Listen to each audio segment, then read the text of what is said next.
Good afternoon, everyone. This is Tammy. I am doing this Facebook Live from sunny Cleveland, Ohio, where anywhere you want to go locally is only 20 minutes away.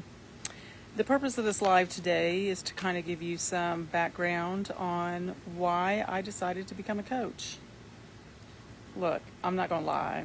I've had a pretty successful corporate career. I overcame some pretty big challenges. I joined the Army and put myself through college when my parents didn't have the resources to send me. I raised my 30-year-old daughter on my own and put her through college. I traveled the world while I was in the Army. I lived in places like Germany, Japan, Hawaii, and ultimately Washington, D.C. I led teams in combat in Iraq. And my last Army assignment left me on the steps of the White House, serving on a presidential travel team. But even after all this amazing success, I still found myself in a situation. See, I used to work for a small independent agency. Like how I said that? I'm getting used to it. In the federal government, and in 2018, when I applied for a job, that I had been successful at previously at the White House of all places, I ended up not getting the job. I was told I wasn't the right person. I knew in that instant I had hit the glass ceiling. I had been in my position for some time, and it was sort of the last straw, so to speak. So I decided to take my leadership skills outside of my division.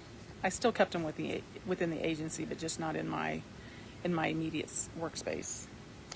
So I did some things, like I became the founding member of the women's ERG group, SWAN, supporting women at NCUA. And from the beginning, so I was a founding member, and I also ended up being the first chair of the group. And I really did what I could to make it an intersectional group that was concerned about the experiences of all women. And I was later nominated to fill a vacancy for the African American Employee Resource Group, and I even led a discussion on a TED Talk there, Colorblind or Color Brave. So while I was able to use my leadership skills, and I did get some satisfaction out of that, I still felt like I was doing something wrong. Like I still felt like I didn't quite have it figured out yet. I didn't have it together. And so, I still kept wondering, even though I'd had, success outside of the ERG or outside of my division with the ERGs, I still wondered why I was still sad and walking around knowing I wasn't happy, but not really understanding why. Then in 2020, when the pandemic started, I decided that I would spend my time on lockdown taking a certificate course through eCornell University called Women in Leadership. And I tell you, my whole world changed that summer. I learned about what unconscious biases were and how they were affecting my career. I learned about leadership traits being masculine and feminine, and women are expected to act within the norms of society. And then due to my military experience, most of my leadership traits are masculine.